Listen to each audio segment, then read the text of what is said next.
vamos a estar hablando un poco de lo que es la lesión intraepitelial de cuello de vagina, vulva y de cuello de útero. Entonces, como habrán estado viendo ya en sus prácticas, diferentes análisis de anatomía patológica nos dan diversas nomenclaturas. La que mayormente trabajamos es con la de Bethesda, la cual nos da negativo ascus. ¿Qué significa eso?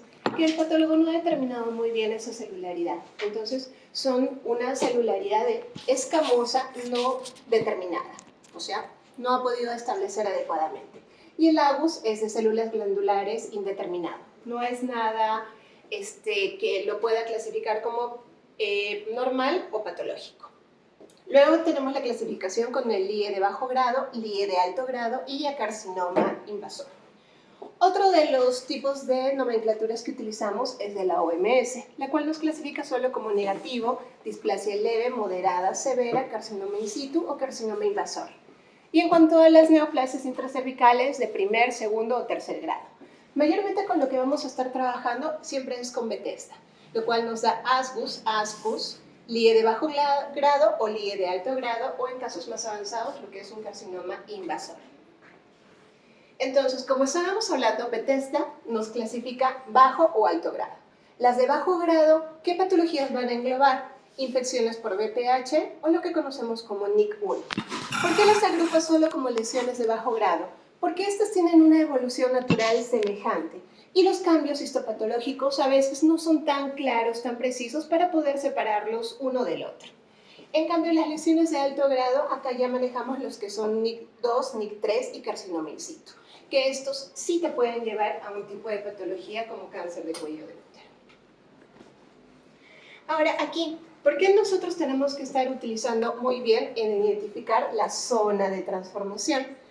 Como ustedes ven en sus prácticas, el cuello uterino tenemos una parte que es el ectocervix, que está constituido por células escamosas en múltiples capas, y el endocervix, que está constituido por una capa glandular, solo una capa. Entonces, estos tejidos no es que cambia de un momento a otro, tiene una zona, por eso zona de transformación, en la cual se producen esos cambios, esa transición de los epitelios. Y es ahí donde se van a ver las infecciones para el VPH y donde van a iniciar las lesiones precursoras para el cáncer de cuello de útero. Entonces, la zona de transformación, hemos hablado que es justamente la zona donde se da la transición entre los dos epitelios del ecto y del endocervix. Esta zona de transformación tiene sus límites. ¿Cuáles son? Una unión escamocolumnar original y una unión escamocolumnar nueva. La unión escamocolumnar viene del centro hacia afuera. Entonces, la que va apareciendo va siendo la original y esta es la que va siendo la nueva. Esta zona es justamente esta banda donde se van a producir las lesiones para cáncer de cuello de útero. Y no es que esta banda siempre va a ser lo mismo. Tiene factores que condicionan su tamaño o su presentación. Por ejemplo, la edad, los niveles hormonales. ¿Cuándo esta zona de transformación va a estar más visible, más abierta, por así decirlo? Cuando estamos en la adolescencia, cuando hay embarazo, cuando hay el uso de anticonceptivos orales. Entonces, cuando ustedes ven en la práctica pacientes en edad reproductiva, embarazadas o que usan anticonceptivos hormonales combinados, esta zona de transformación puede verse claramente.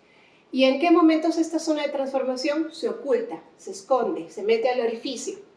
Cuando tenemos disminución de estrógenos, por ejemplo, menopausia, pacientes que están dando de lactar o cuando usan anticonceptivos a base de progestágenos. Es en ese momento en que la zona de transformación se ingresa, se vierte. ¿Y por qué es esto también importante? Porque en la zona de transformación, como ya les dije, hay una maduración de los epitelios. Entonces, si vamos de dentro hacia afuera, aquí va a ir madurando, va a haber un epitelio más maduro. Y aquí un epitelio joven. Es en esta zona donde empieza a haber una infección por el VPH y es la zona más vulnerable. El gran causante, virus del papiloma humano. Es un virus ADN de doble cadena. Tenemos diferentes subtipos, bajo y alto riesgo. Los de bajo riesgo, 6 y 11, alto riesgo, 16 y 18.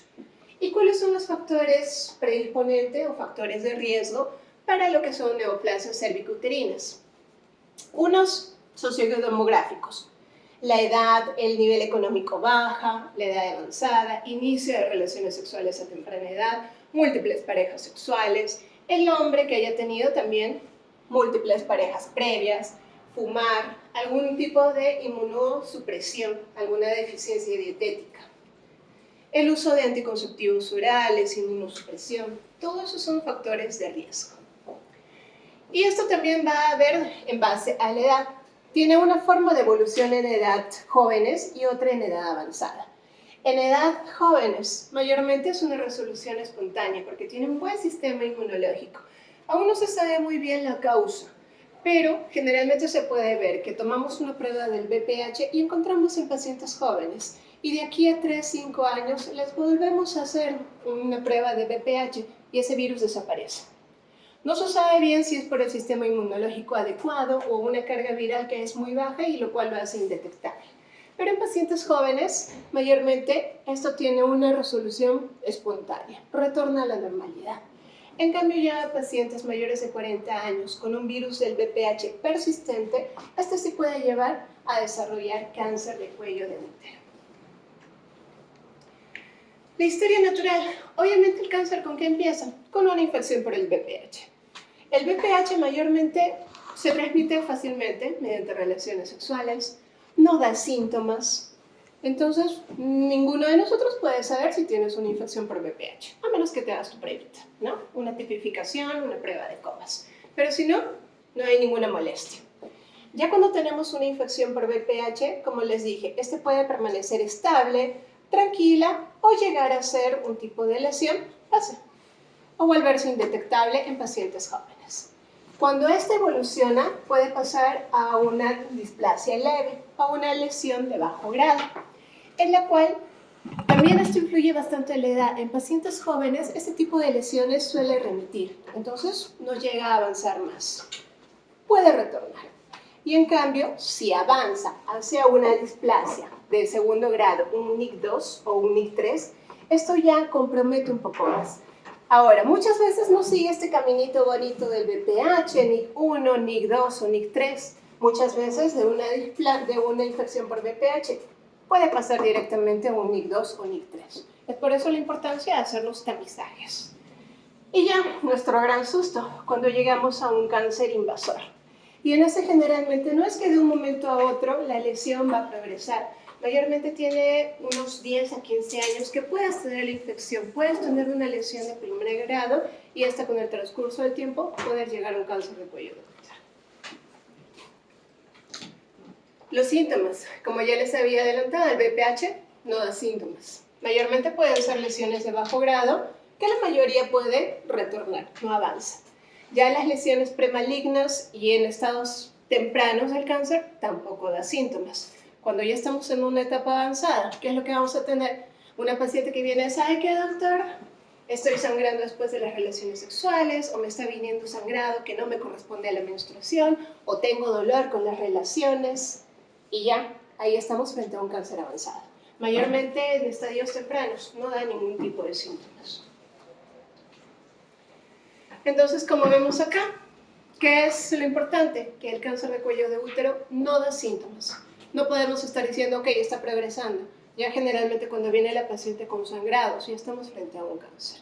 Es muy diferente estar viendo una infección por un NIC1, una lesión que a veces puede estar siendo muy pequeña, que puede regresionar, y pacientes que no hacen caso, no hacen sus controles, y llegamos a este punto de un cáncer. Que sí, se encuentra en la práctica. ¿Cuál es el diagnóstico? Obviamente encontramos un cuello uterino, tenemos una prueba de VPH positiva y podemos estar viendo si es que hay algún tipo de lesión. ¿Cómo vamos a determinar qué tipo de lesión está teniendo? Mediante la biopsia. ¿Cómo conseguimos la biopsia? Mediante la colposcopía. Es decir, no vamos a ver el cuello del útero y vamos a tomar biopsia porque me tinca que está en radio 2, en radio 9, en radio 11. Entonces tenemos que hacer un estudio para hacer una biopsia dirigida, donde veamos la lesión, estar tomando la muestra. ¿Y por qué utilizamos a veces curetas endocervicales? Por la zona de transformación, que les dije, varía con la edad. Entonces, si estamos frente a una zona de transformación que podemos ver, está expuesta, vemos lesiones, fácil, tomamos la muestra. Pero en pacientes en edad avanzada, en que esa zona de transformación está vertida hacia el canal, tenemos que estar utilizando lo que son las pinzas para curetaje endocervical. Diagnósticos diferenciales. ¿Qué puede hacer que el cuello sangre? Cervicitis, pólipos, algunos quistes, algunas úlceras asociadas a ITS o focos endometriósicos que hay en el cuello de útero. ¿Qué exámenes utilizamos? El Papa Nicolau, que ustedes también ya han visto. Se toman células del exo y del endocervix.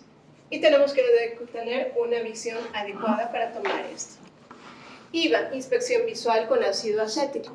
Utilizamos el ácido acético para estar viendo que este coagule las proteínas de las células que tengan algún tipo de infección por VPH. Luego procedemos a la colposcopía con el uso del Lugol para estar viendo si el glucógeno capta lo que es el reactivo. Y pruebas importantes como lo que es la detección del virus del VPH, el virus del papiloma humano. Prevención primaria. Obviamente, si no ha habido relaciones sexuales, no ha habido pareja, ¿qué es lo mejor? Vacunación. Las vacunas se han ido creando primero de forma bivalente, tetravalente y ahora manejamos la nonavalente, en la cual, ¿por qué? Nos ayuda con los de bajo riesgo, 6 y 11, pero también nos ayuda con los de alto riesgo, principalmente el 16 y el 18, que son los más relacionados a cáncer de cuello de útero, son los más agresivos. Entonces, por eso los sistemas de vacunación en nuestro medio ya se empieza a partir de los 9 años. ¿Bien? Y son una dosis y las distribuye el Estado de forma gratuita, tanto a niñas y niños. Pero ¿qué hacemos? Si ya han empezado una actividad sexual, tenemos que estar viendo por grupos etarios una prevención secundaria. Y acá ya tenemos que ir manejando diferentes fluxogramas. Por ejemplo, tenemos mujeres de 30 a 49 años. El VPH no da síntomas. ¿Qué tenemos que hacer? Detectar con una prueba molecular. Si esta no sale negativa, felices, todos campantes. La prueba se puede hacer cada 5 años.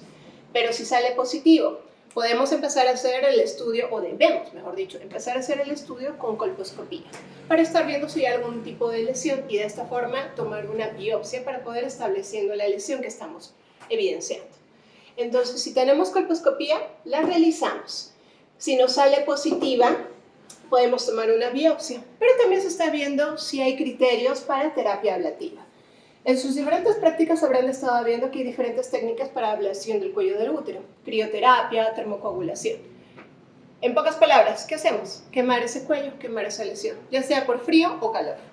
Entonces, si utilizamos crioterapia, óxido nitroso, si utilizamos termocoagulación, temperaturas elevadas. Entonces, también tiene sus criterios, porque la lesión tiene que ser vista, tiene que ser evidenciada y no tiene que pasar los 3/4 partes de lo que es el cuello del útero. Entonces tenemos que estar haciendo el control en 1 año. Después de eso, ya si tenemos una lesión y hacemos un tratamiento con ablación, tenemos que estar haciendo los controles respectivos, ya sea anualmente, ¿ya? Si tenemos un control negativo, ya vamos viendo. Pero generalmente, ¿qué es lo que se hace? Controles cada 6 meses durante 2 años para estar viendo si esta lesión vuelve a presentarse, para estar actuando de una forma más temprana, ¿ya? En cambio, si tenemos mujeres que no se hacen una prueba molecular, una prueba para detección del VPH, podemos aplicar el ácido acético. ¿Qué hace el ácido acético que les dije? Coagula lo que son las proteínas y podemos estar evidenciando si hay lesiones. Si coagula la proteína, utilizamos el Lugol, estas zonas que están siendo acetoblancas, cuando utilizamos el ácido acético se vuelven blancas, entonces eso nos da una sospecha de una lesión. Aplicamos el Lugol y estas lesiones no captan porque no tienen glucógeno, entonces tomamos una biopsia de esta zona. Si tenemos el ácido acético, ¿qué es el ácido acético? Vinagre. Utilizamos vinagre. Aplicamos en el cuello del útero durante 1 minuto y estamos viendo. Entonces, si tenemos en buena hora, podemos estar viendo y si hay la sospecha, podemos estar utilizando lo que son las terapias ablativas, termo o crioterapia. O si no, tenemos que estar refiriendo en establecimientos de mayor complejidad para que les hagan los estudios de colposcopía, biopsia y ya seguir el camino, ¿ya? Pero igual hay que hacer los controles. No es que hacemos la termocoagulación, la crioterapia y ahí queda. Tenemos que estar haciendo los controles, ¿ya? porque el VPH no lo estamos eliminando la lesión, pero el virus sigue presente, entonces puede estar presentando nuevamente lesiones. Mujeres de 50 a 64 años tenemos que estar tomándoles el Papa Nicolau, haciendo colposcopías, si encontramos lesiones, tomar biopsias y el manejo según. Y en pacientes ya de esta edad que hemos dicho que la zona de transformación se esconde, tenemos que estar haciendo curetajes endocervicales, porque probablemente no estemos viendo una lesión, pero sí está dentro del canal cervical. En esos casos, curetajes.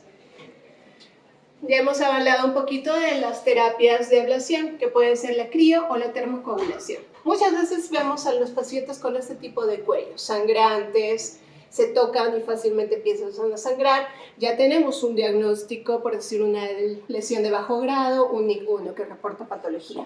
Aplicamos lo que es la termocoagulación y queda así, tal cual. Es un tejido blanquecino luego de la aplicación del procedimiento. Y luego regenera ese cuello. Y tenemos un cuello aparentemente sano. ¿Pero qué hay que estar haciendo? Los controles posteriores.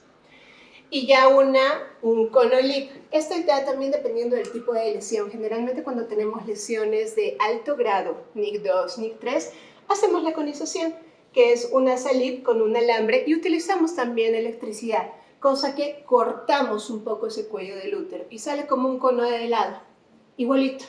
Entonces eso lo enviamos a patología y el patólogo es el que nos establece si estamos sacando toda la lesión. ¿Cómo lo va a establecer? Nos va a decir en el reporte de patología, bordes libres.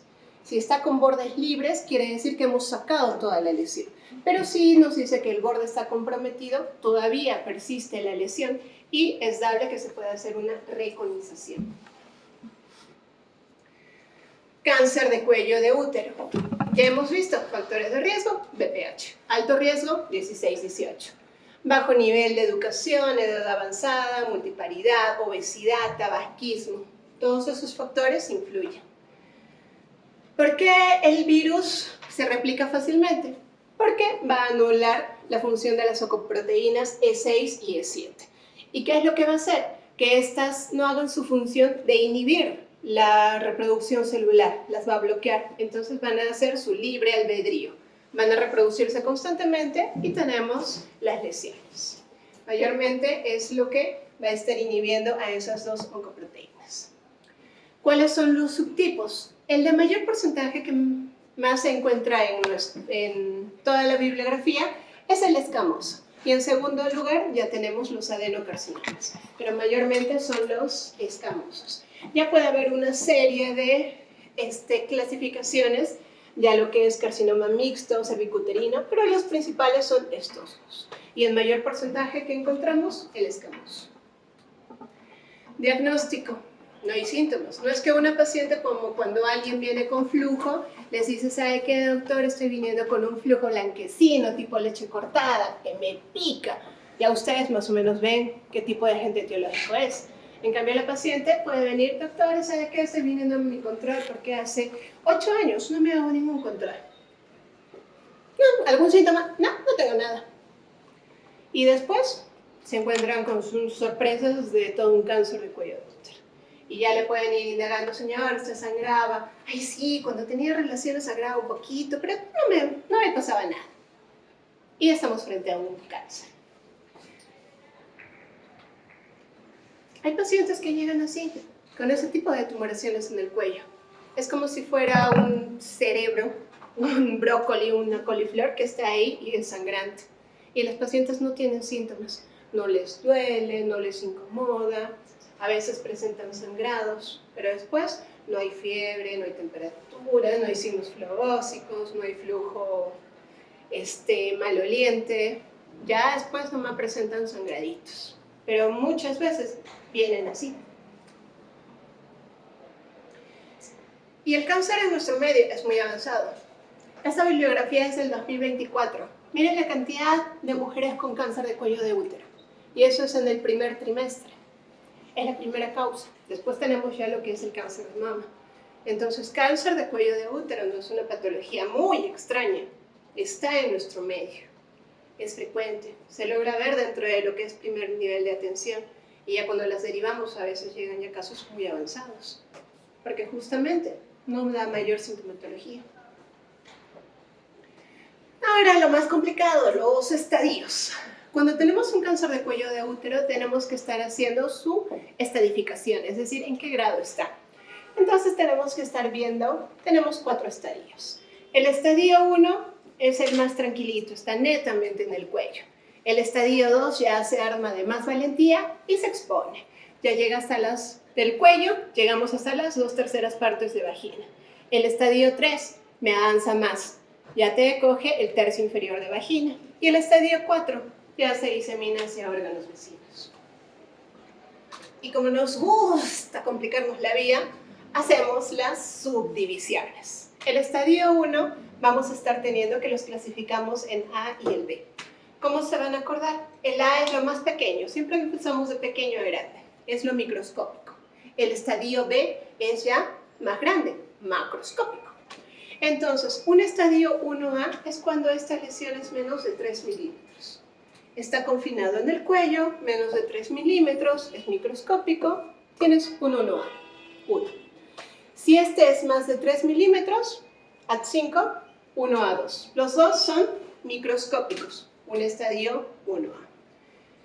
¿Qué pasa si la lesión ya está creciendo más? Sigue siendo confinada en el cuello del útero, pero ya lo podemos ver, no es que sea solo con el microscópico. A simple vista ya lo podemos estar viendo. Si una lesión es menos de 4 centímetros, tenemos un estadio 1B1. Si es más de 4 centímetros, un estadio 1B2. Estos, netamente, solo en el cuello. Avanzamos, se arma de valor la lesión y aumenta. Nos coge los 2/3 superiores de vagina. Y igual nos complicamos la vida con estadio 2A y 2B. Pero acá, ¿qué tenemos que diferenciar? Si toma o no parametrios. En el estadio 2A no va a tomar parametrios. Y también el tamaño acá. Si es una tumoración menos de 4 centímetros, estamos frente a un 2A1. Si es una lesión de más de 4 centímetros, estamos frente a un 2A2. Ya si es que nos empieza a coger parametrios, pero no nos llega a pared, estamos hablando de un estadio 2B. El 2B compromete parametrios, no llega a pared. Vamos avanzando, la lesión va creciendo. Ya tomamos hasta el tercio inferior de vagina. Ya va ampliándose. El estadio 3A no va a estar llegando al pared y el estadio 3B sí llega a pared. Entonces, el 2A estamos cogiendo hasta el tercio inferior de vagina, pero no llega a lo que es pared. Y el 3B sí va a estar llegando y acá ya compromete lo que es muchas veces el uréter. Y es por eso que tenemos hidronefrosis o una insuficiencia renal. Y el estadio 4 es cuando ya va a expandirse más.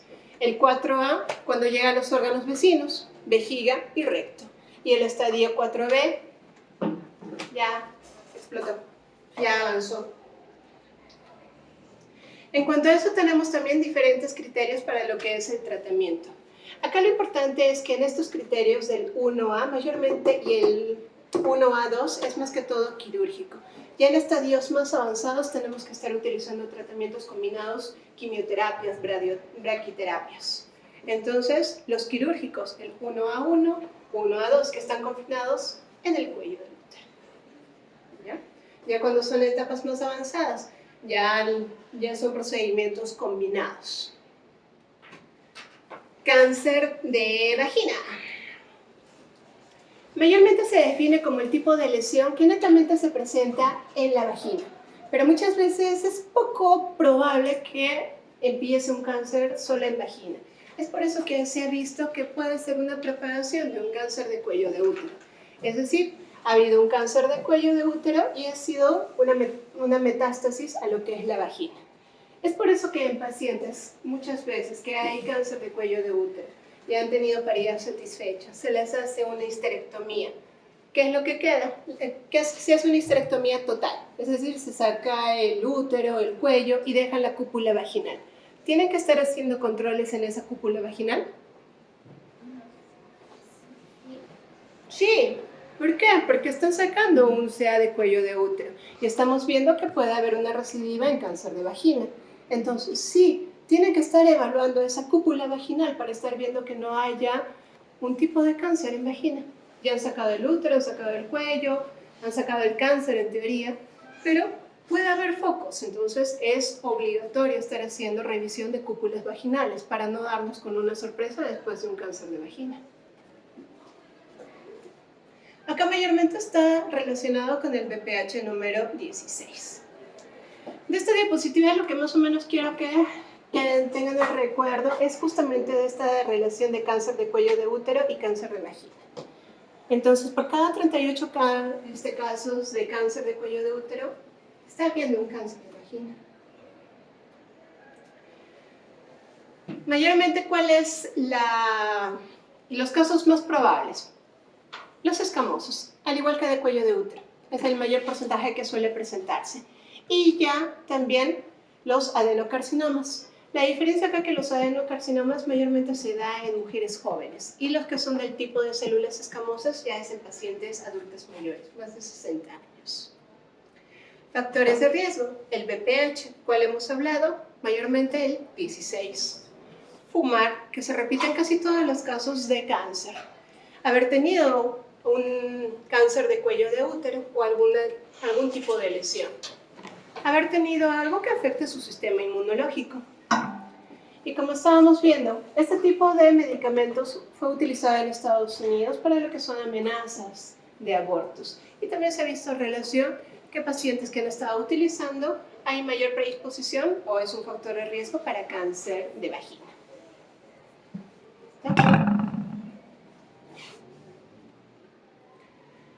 La patogenia.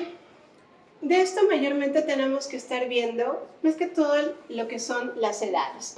El adenocarcinoma que hemos dicho que se encuentra en pacientes jóvenes y ya lo que es después puede ir avanzando y en pacientes ya de mayor edad tenemos lo que son las lesiones escamosas. Ahora, mayormente este tipo de carcinomas se disemina superficialmente y luego va avanzando hacia el resto de tejidos. Va caminando, va ampliando su dominio. Y como estamos viendo ya, hay otros casos como el melanoma, el sarcoma, que a veces no son tan frecuentes, pero también pueden presentarse. Cuadro clínico. A veces, igual que un cáncer de cuello de útero, sangradito, que no corresponde a las menstruaciones, dolor con las relaciones sexuales, puede haber un dolor en la zona pélvica, a veces pacientes que se hacen tacto y sienten que hay una masa en vagina. Hay molestias para orinar, a veces hay constipación, ya cuando este tipo de lesión abarca más órganos. Y en la estadificación tenemos también los estadios ya aquí del TNM. T que no podemos estar determinando el tumor primario, ya tenemos un estadio in situ o 0. El estadio 1 significa que solo está confinado en vagina. El estadio 2 ya está avanzando más hacia los tejidos paravaginales sin llegar a la pared. El estadio 3 ya llega a coger lo que es la pared pélvica. Y el estadio 4 ya obviamente invade más allá. Tenemos que estar viendo N de lo que son los ganglios. N0 no hay ganglios para sospechar, no hay ganglios regionales, no han sido tomados. El N1 ya tenemos los ganglios linfáticos tomados, inguinales o lo que son los pélvicos. Y el M si ya hay metástasis. Es decir, T de tumoración, donde está localizado, N de ganglios, si están tomados o no, y M de metástasis, si hay o no metástasis. El diagnóstico. Obviamente estar haciendo Papa Nicolau y biopsias. Si tenemos una paciente que tiene antecedente de cáncer de cuello de útero, tenemos que estar haciendo los exámenes de Papa Nicolau de cúpula vaginal para estar viendo si persiste algún tipo de lesión. Y también estar haciendo biopsias, se toma biopsias de vagina. El examen físico. A veces, mayormente, este tumor cuando toma el tercio superior de lo que es la vagina, muchas veces con el espéculo no lo podemos estar evidenciando porque los pacientes tienen una vagina amplia, elástica. Entonces sí que estar teniendo un poquito más de cuidado para indagar que no haya lesiones en estas zonas, que a veces por no hacer un examen un poquito más exhaustivo dejamos pasar, pero sí puede estar presentándose. Entonces tenemos que estar viendo toda esta zona de la vagina. El tratamiento ya va variando de lo que es cirugía, radio, quimio o toda la combinación.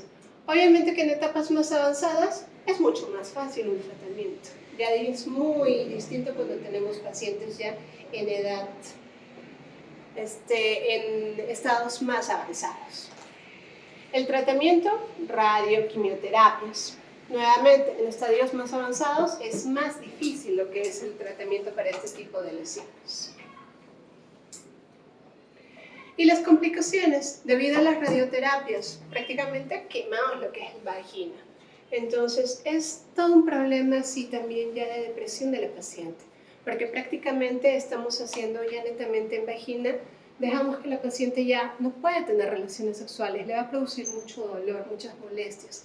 Es un tratamiento también muy fuerte, muy invasivo. Ya aquí juega mucho, como en todo tipo de cáncer, estar manejando lo que es la depresión en nuestro tipo de pacientes. Y obviamente detección precoz, citología, los exámenes para estar evidenciando cualquier tipo de lesión, estar encontrándolas en estadios tempranos. Y ahora nos pasamos hacia vulva, que también es baja la incidencia de cáncer de vulva, pero sí se puede estar encontrando. Y esta mayormente son en pacientes de edades avanzadas. Nuevamente, mayores de 65 años, bajo nivel socioeconómico, obesidad, tabaquismo, diabetes, cualquier patología que vaya a poder producir una inmunosupresión. En este está muy relacionado a lo que son las verrugas genitales, si ha habido antecedentes. También es un factor de riesgo para el desarrollo de cáncer de vulva. Tenemos que diferenciar en pacientes jóvenes o en etapas avanzadas. Entonces, en pacientes jóvenes mayormente vamos a estar relacionándolo con el virus del VPH y el tabaquismo. Y en pacientes en edad adulta a veces no está tan relacionado con un virus del VPH, ¿ya? Más que todo es en mujeres.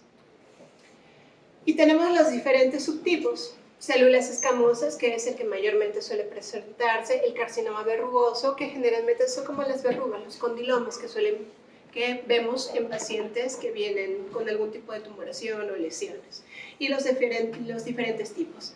En este caso, ¿cuál es el más frecuente? De células escamosas. Nuevamente acá, es el más común, que comprende el 80 al 85%. Y en el verrucoso podemos estar viendo muchas lesiones muy similares a lo que son los condilomas acuminados. Ahora tenemos diferentes tipos. Nuevamente tenemos el verrucoso. Esto netamente se parecen a los condilomas. Podemos tener lesiones ulceradas, hiperpigmentadas, nódulos, pápulas, que a veces producen lo que es sangrado, pero mayormente las pacientes vienen porque refieren prurito, les pica, les escuece. Revisamos y puede haber ese tipo de lesiones, nódulos, pápulas, placas, úlceras o lesiones condilomatosas. Y ya en casos más avanzados lo que es hemorragias, sangrados. ¿Cómo se disemina? Mayormente por extensión directa, ya sea estructuras que están al costado, vagina, uretra, ano. Son las estructuras que están continuas a lo que es la vulva. Ya una diseminación linfática y ya hematógena que llega a lo que son metástasis a otros órganos. Acá un poquito para ver más o menos, si mayormente es el drenaje linfático, primero vamos a ir a lo más cercano, los ganglios inguinales. De ahí va a pasar a ganglios femorales y luego a ganglios pélvicos. Ya esto hace que el cáncer se disemine. Obviamente eso hace que el tratamiento se haya mucho más complejo. Otra vez los estadios. Tenemos igual 4 estadios, en el cual tenemos que estar viendo el tamaño de las lesiones. Si tenemos un estadio 1, está netamente en lo que es vulva y lo podemos definir menos o más de 2 centímetros. Es lo que nos va a hacer la diferencia. El estadio 2 ya está avanzando. ¿A qué órganos hemos dicho que es más cercano? Vagina, uretra, ano, y coge el tercio inferior. Aquí ya vamos de la vulva, tercio inferior. El estadio 3 abarca más. Estamos hablando ya de lo que es la presencia de ganglios, de metástasis, mejor dicho, en el estadio 3. Y el estadio 4 ya es cuando nos abarca los 2 tercios superiores de uretra, de ano o de vagina. El diagnóstico, mayormente explorar. Estar viendo muy bien si hay algún tipo de lesión en labios menores, si hay labios mayores. Separar muy bien la zona del capuchón del clítoris para estar evidenciando si hay algún tipo de lesión en esta zona. También podemos estar utilizando lo que es el ácido acético para ver si esta zona se torna de color blanquecina, la cual ya nos llamaría la atención y podemos estar tomando biopsias de esta zona. ¿Cuál es el diagnóstico? Biopsia, netamente. Entonces tenemos que estar viendo dónde está habiendo la sospecha de una lesión y tomar una muestra para poder estar determinando el diagnóstico. Y ahora podemos tener una biopsia, sacar una muestra o a veces que hacemos una biopsia incisional, es decir, tratamos de sacar toda la lesión con bordes sanos. Ya hacemos un diagnóstico y de tratamiento para estar viendo que no estén comprometidos esos bordes. Todo lo que se necesita para hacer los diagnósticos, su biometría, radiografías, tomografías, todos los estudios que podemos estar solicitando. Netamente, el tratamiento en etapas avanzadas es más sencillo, el tamaño de las lesiones son más pequeñas, no hay tanta deformación, no es tan grande la lesión que tengamos que hacer una decisión compleja. Y ya en etapas más avanzadas, ya obviamente lo que es tratamiento es como radioterapia. Igual, aquí vemos, si es una neoplasia intraepitelial vulvar, podemos sacar la lesión con los bordes libres, hacemos un cierre y ahí tranquilos. Pero ya cuando las lesiones son más grandes, hagan un tratamiento incisional en vulva, es muy complejo, hay mayor deformidad en la zona, entonces todo esto influye. Cuando ya hay presencia de ganglios, ya es mucho más difícil lo que es el tratamiento. Entonces tenemos que estar estadificando lo que es el cáncer de vulva para estar viendo qué tipo de tratamiento es el más adecuado, porque ya ahí tenemos que estar entrando en lo que son linfedectomías. El pronóstico, como vemos, si está en un estadio temprano, tiene mejor pronóstico, mayor tratamiento, mayor tasa de supervivencia. Ya cuando son en estadios más avanzados, obviamente es más complejo el tratamiento y también la tasa de supervivencia es menor. ¿Alguna pregunta, comentario que tengan? Ok, entonces netamente lo que quiero que se lleven de la clase es que el cáncer de cuello de útero es una patología que la podemos estar viendo fácilmente. De repente no tanto cáncer de vagina o de vulva, pero sí de cuello de útero. Entonces hay que estar teniendo lo que son tamizajes, una detección temprana. Ya sea con un simple papanicolao, si tienen un papanicolao sospechoso, estar haciendo otras pruebas. Ya también lo que es la tipificación o la prueba de Covas para detección del BPH está en nuestro medio, es fácilmente. Entonces, si tenemos pacientes con BPH de alto riesgo, tenemos que estar pasando al siguiente paso, realizar colposcopías para ver si hay lesiones, para ver si es necesario tomar biopsias y de esta forma dar tratamientos avanzados. No dejemos que avance esto y que tengamos pacientes que ya lleguen en estadios muy avanzados, ya con tumoraciones exofíticas del cuello, con sangrados. Entonces, en nuestras manos, en sus manos, va a estar lo que es el tamizaje precoz o la detección precoz, para estar bajando lo que es la incidencia de cáncer de cuello de útero, que como están viendo, no es tan baja nuestra incidencia, está siendo alta. Gracias por su atención.